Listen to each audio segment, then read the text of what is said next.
Through many varied travails and much research, I have come to the realization that mankind has been forever immensely troubled by a myriad of ailments which all share the same intrinsic pre-existing condition or root cause: ingrown hair. And after seemingly finding a complete cure for this problem, I am sharing my findings so that anyone may benefit.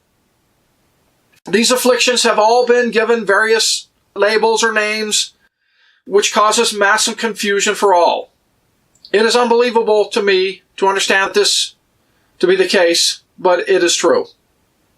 In my opinion, they should all be renamed for the real causal condition, ingrown hair, and also treated as such, and not remain named by some after effect like a microbe or whatever that comes later only because of the pre-existing illness.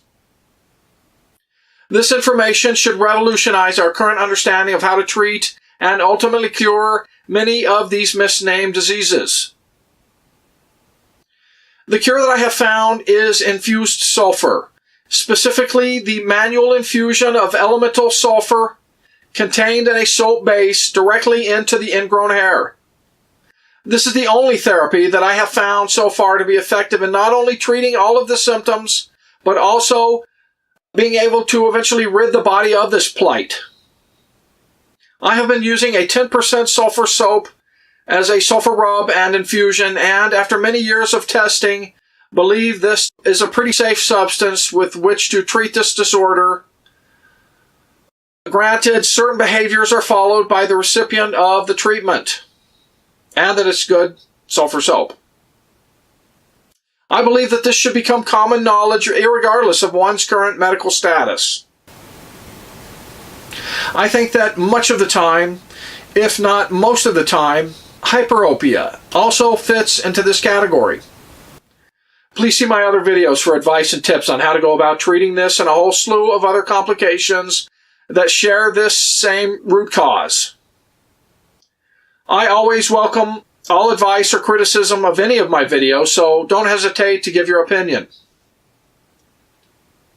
Also, as I am not a credentialed medical doctor, please be sure to seek alternative medical advice before using any suggestions or information contained herein.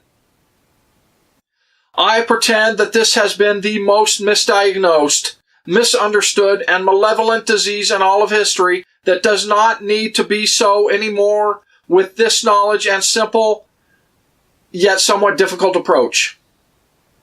I go so far as to surmise that this method, especially when ultimately perfected, along with enough exercise, is enough to remedy many, if not most, medical conditions not requiring surgery.